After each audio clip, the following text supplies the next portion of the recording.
सुबह के समय सड़क किनारे अपने पुराने ठेले पर कविता देवी चूड़ियां सजा रही थीं। उनकी बेटी आईपीएस अंजू शर्मा को बिल्कुल नहीं पता कि उसकी मां अभी भी चूड़ियां बेचती है। कविता देवी की आंखों में यह उम्मीद थी कि आज की कमाई अच्छी हो जाए तो मैं अपनी बेटी को एक महंगी साड़ी खरीद कर दूंगी। इतने में अचानक एक जीप तेजी से आकर उनके ठेले के पास रुक गई। दरवाजा खुला और बाहर उतरा इंस्पेक्टर पुनीत सिंह। उतरते ही गुस्से से ठेले के पास आया और बोला, अरे ओ बुढ़िया, किससे पूछकर यहां ठेला लगाया है? यह सड़क तेरे बाप की है क्या? अगर यहीं चूड़ियां बेचनी है तो तुरंत 1000 रुपये निकाल। यहां बिना पैसे दिए कोई धंधा नहीं कर सकता। समझी, यह मेरा इलाका है। यहां मैं जो कहता हूं वही होता है। कविता देवी घबराई सी बोली, साहब अभी अभी तो सामान लगाया है, एक भी चूड़ी नहीं बिकी।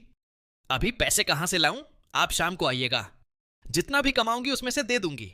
इस वक्त तो मेरे पास कुछ भी नहीं है। यह सुनकर पुनीत सिंह आग बबूला हो गया। आंखें लाल करके बोला, मतलब जेब खाली है तो हिम्मत कैसे हुई यहां ठेला लगाने की? मेरी मर्जी के बिना यहां पत्ता भी नहीं हिलता और तू धंधा चला रही है। इतना कहकर उसने ठेले पर जोर से लात मार दी। ठेला पलट गया और सारी चूड़ियां उस सड़क पर लुढ़क गईं। चारों तरफ खटपट की आवाज गूंज गई। भीड़ धीरे धीरे इकट्ठा होने लगी। कविता देवी के आंसू निकल पड़े। वह रोते रोते जमीन पर बैठ गई और टूटी फूटी हालत में चूड़ियां समेटने लगी। कांपती आवाज में बोली, साहब यही ठेला ही मेरा सब कुछ है। अगर यह भी बर्बाद हो गया तो घर कैसे चलेगा? रहम कीजिए, शाम तक पैसे दे दूंगी। लेकिन पुनीत सिंह पर कोई असर नहीं हुआ। उसने अतीफ को धौंस दिखाते हुए कहा, बहुत बहाने बनाती है तू। पैसे निकाल वरना अभी यहीं से खींचकर भगा दूंगा। जो भी यहां ठेला लगाएगा उसे मेरा हिस्सा देना ही पड़ेगा। इतना कहकर उसने गुस्से में कविता देवी के गाल पर एक जोरदार थप्पड़ मार दिया। थप्पड़ की आवाज से पूरा बाजार खामोश हो गया। कविता देवी धड़ाम से जमीन पर गिर पड़ी।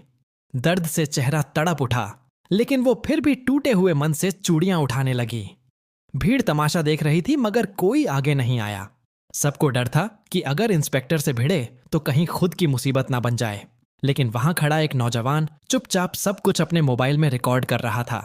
उसकी आंखों में गुस्सा साफ दिख रहा था, पर वह जानता था कि अकेले टकराना आसान नहीं, इसलिए उसने सबूत इकट्ठा करने का रास्ता चुना। उधर कविता देवी रोते हुए सोच रही थी, काश मेरी बेटी वैपवाय अंजू शर्मा यहां होती। वो तो आईपीएस अफसर है, सबके लिए न्याय करती है, लेकिन अपनी मां के हालात से बिल्कुल अनजान है। न जाने कब वो लौटेगी और मुझे इस जिल्लत से निकालेगी।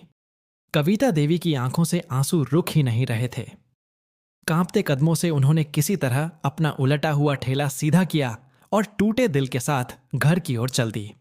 उधर इंस्पेक्टर पुनीत सिंह भीड़ की तरफ घूरते हुए गरजा, क्या देख रहे हो सब? तमाशा खत्म करो और अपने अपने काम में लग जाओ। यहां मेरे खिलाफ कोई जुबान नहीं खोलेगा, समझ गए? इतना कहकर वह जीप में बैठा और धूल उड़ाते हुए निकल गया। भीड़ धीरे धीरे हटने लगी, मगर जिस नौजवान ने सब रिकॉर्ड किया था उसके अंदर का खून खौल रहा था। घर पहुंचते ही उसने वीडियो सोशल मीडिया पर डाल दिया।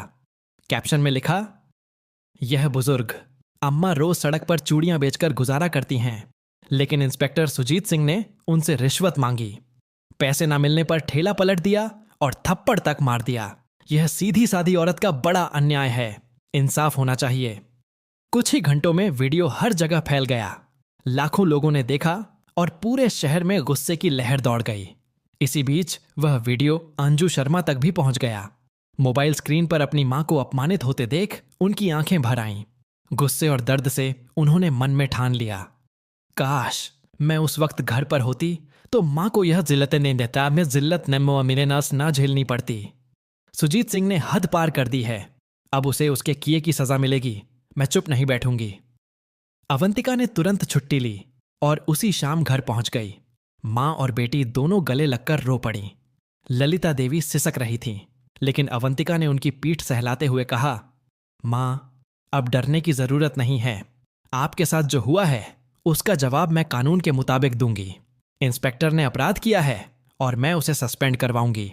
मैं दूसरे जिले की आईपीएस अफसर हूं, मैं तुरंत इसे सस्पेंड नहीं कर सकती, लेकिन कोई बात नहीं, कल सुबह ही थाने जाकर रिपोर्ट दर्ज कराऊंगी और देखूंगी कि इंस्पेक्टर थाने में कैसा बर्ताव करता है और चाहे जैसे भी हो उस इंस्पेक्टर को मैं नहीं छोड़ूंगी।